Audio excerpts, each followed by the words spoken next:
Hi. Go on, Gina. Hi, yeah. So I've got my interview next week.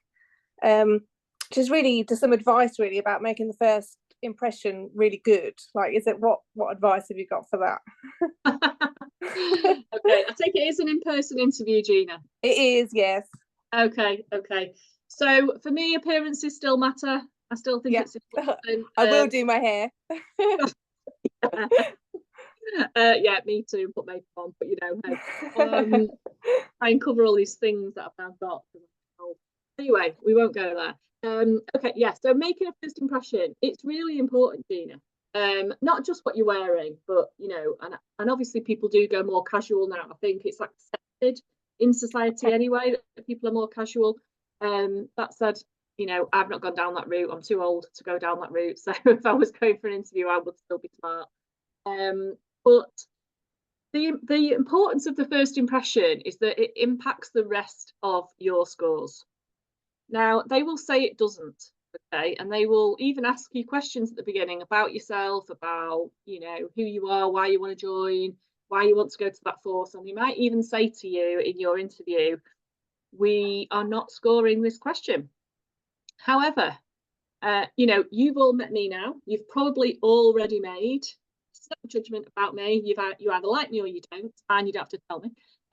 You either like me or you don't, and that's going to affect my scores when I come to, get scored further down the line. So when you get onto your scoring questions, they score them from 1 to 5, and there's always 2 interviewers at least.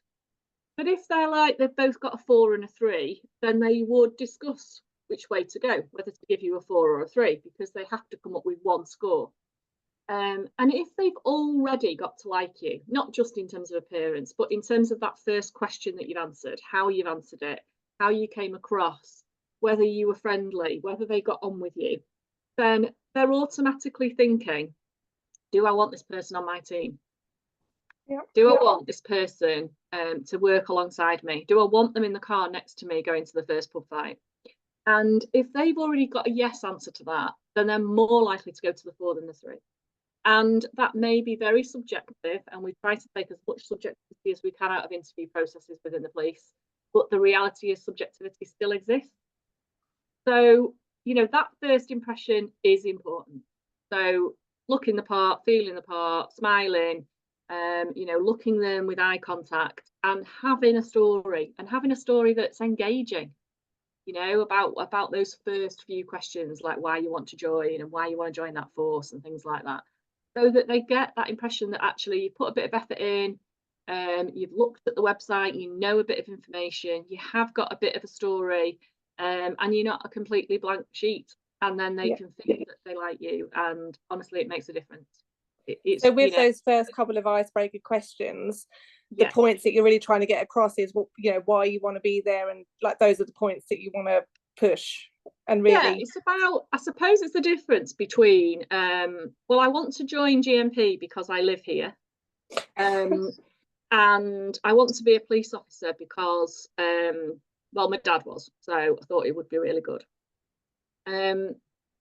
That it's the difference between that and I want to join this police force because actually all of my family live here, and therefore I really want to look after this community. This is a community I've grown up in. This is a community I love. It's a community I went to school with. I really want to look after this community. I've looked at your values. They match mine, especially this one. This is really good. This is how I feel about that one.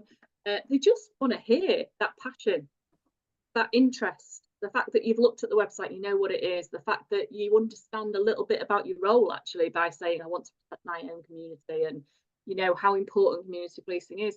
So it just sounds a lot better straight off. Okay, perfect. So those icebreaker questions are sometimes scored in some forces, but in the forces where they say they aren't, they're really important in terms of first impressions and future scores. Perfect, thank you. Good. Okay.